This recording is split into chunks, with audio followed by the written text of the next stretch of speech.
घर तोड़ने वाली, ये एक ऐसा टाइटल है जो हमारे देश में कुछ ऐसी औरतों को, स्पेसिफिकली बहुओं को दिया जाता है जो अपने और अपने परिवार की वेलबींग के लिए एक ऐसा डिसीजन लेती हैं कि अब वो इन लॉज के साथ ना रह के अपनी एक अलग गृहस्थी बसाना चाहती हैं, जिसमें वो अपने घर को, अपनी सब चीजों को अपने हिसाब से मैनेज करना चाहती हैं, अपनी जिंदगी को अपने तरीके से जीना चाहती हैं, ग्रो करना चाहती हैं, वो खुद को प्रायोरिटाइज करना चाहती हैं, खुद को इम्पोर्टेंस देना चाहती हैं। लेकिन इसका मतलब ये कतई नहीं है कि वो उनसे रिश्ता तोड़ रही हैं। रिश्ता तोड़ने की कोई जरूरत नहीं है, सिर्फ अपने गृहस्थी को सेपरेट कर रही हैं।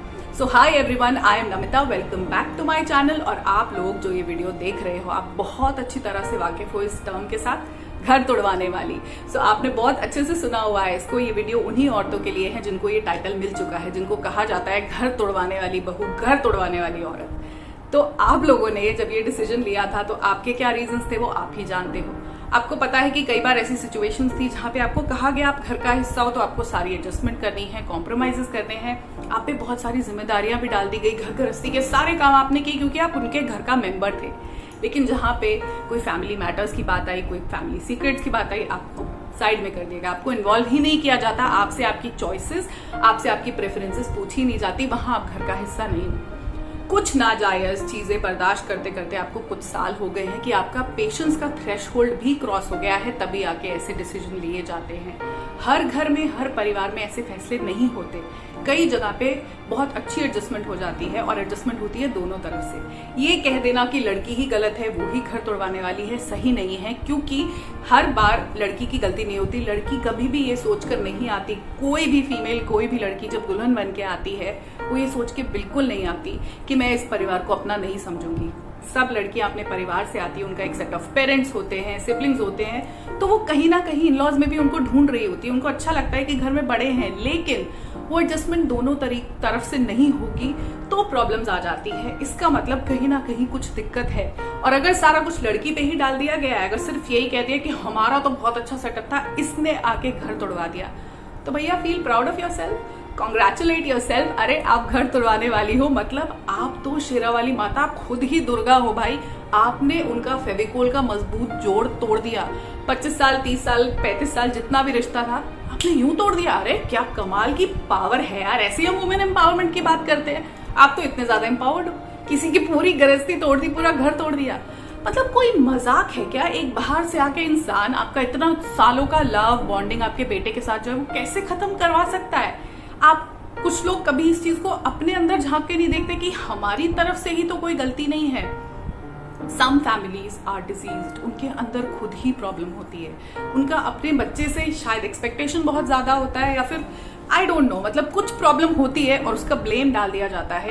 एक बाहर से आई लड़की जो आपके साथ बचपन से बड़ी भी नहीं हुई, सारा उस पर डाल देते हैं। नाउ इस वीडियो का पर्पस क्या है, मैं क्यों वीडियो बना रही हूँ? इसलिए बना रही हूँ कि आप अलग आ तो गए हो, आपने अपनी गृहस्थी अलग बसा तो ली है, पर अब आप जी रहे हो एक गिल्ट के साथ में, क्योंकि आपको सोसाइटी से, रिश्तेदारों से, इवन आपके अपने घर वालों से कहीं ना कहीं ऐसे ताने सुनने को मिलते हैं। आप कहीं ना कहीं खुद ये बिलीव करते हो कि आप खराब हो, आप बुरे हो, आपने कुछ ऐसा कर दिया है जिसकी वजह से आपको ये टाइटल मिल रहा है, आपने उनका घर तोड़वा दिया है।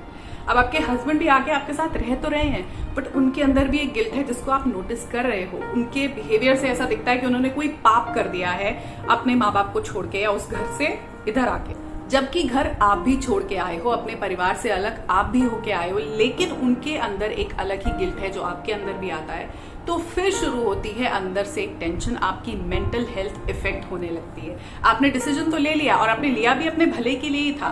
ये सबके साथ नहीं है, कुछ लोग मस्त होके जीते हैं, लेकिन काफी सारी लेडीज, काफी सारी डॉटर इन लॉज फिर एक गिल्ट में जीती है, क्योंकि जब वो जाती हैं उनसे मिलने तो उनको हर बार ऐसा ट्रीटमेंट मिलता है कि इन्होंने तो कोई पाप कर दिया है।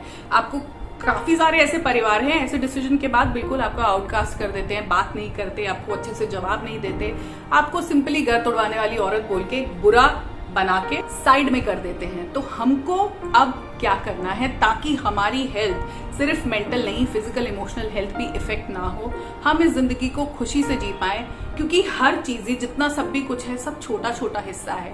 कोई भी चीज हमारी पूरी जिंदगी नहीं होती। ये टाइटल हमारे को पूरा डिफाइन नहीं करता। जिसको जो सोचना है हमारे बारे में सोचते रहे। तो कुछ चीजें मैं आपको ऐसी बताना चाहती हूँ कि सबसे पहले अपने आप को बोलो, you are enough, I am enough. आपके जो रीजंस थे सिर्फ आप जानते हो, आपको बाहर से वैलिडेशन की जरूरत नहीं है। जिसको जो बोलना है आपके बारे में बोले, जिसको जो कहना है कहे, जो टाइटल देना है दे। अपने अंदर से गिल्ट निकाल दो, क्योंकि आप काफी हो। आप अपनी जिंदगी को अपने तरीके से जीना चाहते हो और ये कोई गलत बात नहीं है। हमारे देश में ये होता है, ये खास ऐसे ना टाइटल हमारे देश में मिलते हैं। विदेशों में बच्चे अपने टीन्स में आते ही पेरेंट्स को बोल देते हैं that they want to live with freedom, they want to have a life of their own. आप तो फिर भी शादीशुदा हो, आपके फिर भी आगे बच्चे हैं, आपकी पूरी गलती, इसमें कुछ गलत नहीं है। You are enough, tell yourself that. दूसरी चीज, अपने बारे में सोचना, thinking about yourself and self care is not selfish. आपको कोई नहीं बोलेगा, लेकिन ये एक सेल्फिश एक्ट नहीं है। अपने बारे में जो इंसान सोचता है वो ही खुश रहता है और वो ही बाकियों को खुश रख पाता है। आप नोटिस करोगे कि जब आप अपने आप को प्रायोरिटाइज करते हो, बाकी लोग भी आपको प्रायोरिटाइज करने लगते हैं। अगर आप इस गिल्ट के साथ वहां जाते भी हो तो आपको बहुत गंदा ट्रीटमेंट मिलेगा, एकदम पैर की जूती समझा जाएगा। आपको वो करने की जरूरत नहीं है। तीसरी चीज, be gentle with your feelings, look back to your reasons. जब भी ऐसा गिल्ट आपको हिट करे कि तूने कुछ बहुत गलत किया है, तू खराब औरत है, हाँ तू घर तुड़वाने वाली ही है, वापस देखो, अपने रीजंस के बारे में सोचो। क्या रीजंस थे आपके साथ, ऐसा क्या नाजायज हुआ? इंडियन फैमिलीज में ये बातें खुल के कभी नहीं आती, लेकिन चोरी चुपके एक दो थप्पड़ भी लगा दिए जाते हैं, जो कि बहुत बड़ी बात नहीं होती। औरतों को 24 घंटे कोल्हू की बैल की तरह काम के लिए लगाया जाता है। वो अपने बच्चों को भी देखती है, इन-लॉज को भी, हस्बैंड को भी, देवर देवरानी, जेठ जेठानी, जॉइंट फैमिलीज में तो बहुत ही मेस है, वो सब करती है। लेकिन इन बातों को कोई बाहर नहीं निकालता। आपको आपके रीजंस पता है, आपको मालूम है कि क्या चीजें थी जो अब आप और बर्दाश्त नहीं कर सकते थे, जिसकी वजह से आप यहाँ आए हो। Know your reason. The fourth thing is make your inner peace a priority. आपका मन शांत होना चाहिए। अगर अभी हस्बैंड गिल्ट में है, अगर अभी आपको ताने मिल रहे हैं, कुछ देर के लिए वहां फिल्टर लगा लो। Let the feeling sink in. आपके हस्बैंड को भी वो सुख जब यहाँ पे मिलेगा, जब उनको भी लगेगा कि अब रोज की चिक चिक बंद हो गई है, वहां पे रह के हस्बैंड के लिए भी तो टफ था। उनकी मदर कुछ और कहती थी, वाइफ की एक्सपेक्टेशंस कुछ अलग है, सो बहुत हॉच पॉच हो जाता है। He will also come to terms, क्योंकि एंड ऑफ द डे अगर हम खुश है ना, अगर हमारे पास पीसफुल माइंड है, तो ही हम जिंदगी में कुछ कर सकते हैं। नहीं तो हम आगे नहीं बढ़ेंगे, हम इन्हीं कच कच कच कच कच में ही लगे रह जाएंगे। हर वक्त यही सब, अरे सास ससुर यहाँ वहां। अरे जिंदगी सिर्फ यही थोड़ी है, कितना कुछ है। क्या हमको एक बेहतर इंसान नहीं बनना? हमें कुछ करना नहीं है, मरने से पहले हमें कुछ तो बड़ा करके जाना है इस जिंदगी में। Specifically ladies, yes you are very powerful. अपनी पावर को समझो। अपनी लाइफ का चार्ज अपने हाथ में लेना गलत नहीं होता। And the last thing, to all my dear ladies, remember to be kind to yourself. अपने साथ थोड़ा सा नरमी से पेश आओ। आपके साथ ऑलरेडी वो लोग बहुत सख्त रहे हैं, तभी आपने डिसीजन लिया है, या फिर अभी भी आपको बहुत ताने मिल रहे हैं, अभी भी आपको बहुत नेगेटिव सुनने को मिल रहा है, तो अनकाइंड होने के लिए पूरी दुनिया बैठी है। एटलीस्ट आप तो अपने साथ काइंड हो जाओ, आप तो अपने साथ नरमी से पेश आओ। अपने मन को ये बोलो कि मैं जानती हूँ कि मैं यहाँ क्यों हूँ, मैंने जो स्ट्रगल्स की हैं वो सिर्फ मुझे पता है, मैंने जो एडजस्टमेंट्स की हैं मुझे पता है, मैंने जो कॉम्प्रोमाइजेस किए हैं सिर्फ मैं जानती हूँ। मुझे किसी को जवाब नहीं देना, मुझे किसी को प्रूव नहीं करना। अपने साथ काइंड हो जाओ, अपना ध्यान रखना शुरू करो।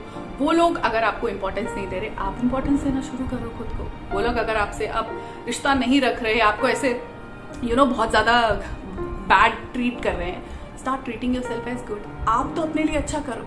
So please be kind to yourself. So ये वीडियो मैं इसी नोट पे एंड कर रही हूँ। सब घर तोड़वाने वाली औरतों को मैं सिर्फ यही मैसेज देना चाहती हूँ कि आपको किसी को प्रूव नहीं करना। सिर्फ अपने मन में याद रखो कि कितना मुश्किल था वो वक्त जो आप यहाँ आए हो। आपने कुछ गलत नहीं किया, ये आपको कोई नहीं कहेगा, सारी दुनिया आपको गलत ठहराएगी। आपको सिर्फ अपना वैलिडेशन चाहिए, सिर्फ अपने आप से इजाजत चाहिए कि हाँ मैं अपनी जिंदगी अपने शर्तों पे जी सकती हूँ। I am going to see you in my next video. तब तक के लिए खुद से प्यार करते रहिए, खुद को इंपॉर्टेंस देते रहिए। सेल्फ केयर सेल्फिश नहीं है, इस बात को याद रखिए। And will meet in the next video. Bye bye.